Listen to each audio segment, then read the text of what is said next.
The Supreme Court nomination reaches the chaos point. Three Republican senators are infected with COVID. Senator Tom Tillis, North Carolina, Mike Lee from Utah, and Ron Johnson from Wisconsin. Senators Mike Lee and Tom Tillis, both of them are in the Senate Judiciary Committee. The problem with COVID is you have no idea how and when you will be free of it. Granted, all three senators will get the best care available, unlike the 30 to 40,000 people who get infected every day.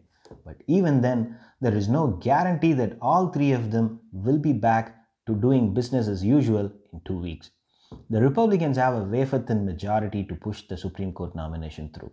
The Senate has 53 Republican senators, and two senators, Lisa Murkowski of Alaska and Susan Collins of Maine, have already refused to vote for the nomination in the election year. So effectively, the Republicans have 51 votes. They can drop one vote and get Mike Pence to break the tie, but they cannot afford a loss of 3 plus 2 votes. But it is not as simple as finding the 51 votes on the day of the vote. It's a lot more complicated than that. If the three senators remain out of the Senate proceedings until the end of this month, then the Republicans have no chance at all to get their nomination through before the election day. They will have to get back after the election and get it done during the lame duck session. And there is one more problem waiting for them. The Senate race in Arizona is a special election. Martha McSally was appointed after the death of Senator John McCain. So whoever wins the Arizona race can join the Senate as early as November 30th. And the Democrats are leading the race in Arizona with a sizable margin. With Biden holding the same kind of lead in Arizona, it's really hard to see how the Democrats will lose the seat in Arizona. That will bring down the Republican majority required for the nomination down by 1 seat. The Republicans will try and do everything they can to start the nomination process as early as possible and finish everything before November 3rd, but now they have run into COVID. The Republicans are now trying to start the process on October 15th. That's when they need both Tillis and Lee to return to the Senate, because they need a quorum of senators to begin the process of voting on the nomination. The Democrats will definitely boycott the proceedings on October 15th. If that happens, the GOP will not have a quorum to begin the process, because to approve the nomination process, the majority of the committee members must be present. The committee has 12 Republicans and 10 Democrats. The majority is 11.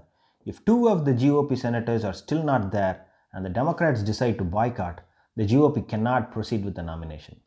The Supreme Court nomination is now entirely dependent on how quickly Tom Tillis and Mike Lee get out of COVID. And what that means is, God only knows when that will happen, no one else. Mitch McConnell is in a bind right now. He has sent out a letter to his Senate colleagues asking the senators to be back on October 19th with masks and practice social distancing. That it took him so long to advise his teammates to wear masks and use social distancing measures is telling. I really have no idea what these Republican senators were thinking. What, they will never catch the virus and it will never spread among all of them? The way they all sat during the Rose Garden event to introduce the Supreme Court nominee is baffling. A lot of them weren't wearing masks and they were sitting within touching distance of each other. It's sad, really. They cannot protect themselves and we expect them to protect us. It is being reported that Republican senators used to meet 3 times a week for lunch. The Democrats didn't. Now, after doing all the no mask, no protocol, it will never catch us off guard meetings, they are now recommending that senators use masks and keep up with social distancing. When hundreds of thousands of bikers went for a rally, they didn't ask for social distancing. When protesters kept pouring in the streets, they did not use the White House to address the threat of COVID spreading further. Now, 3 of their colleagues have gone to the hospital. They now suddenly believe in masks and social distancing. How many thousands have lost their life in their own homes because they couldn't get enough care? The Republican senators really deserve a double clap for taking action after their front door got burned. Mitch McConnell is now planning to get things going in exactly 2 weeks' time, the Supreme Court nomination process.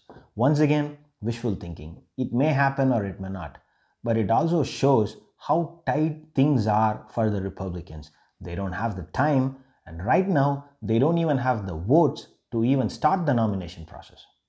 Thanks for watching.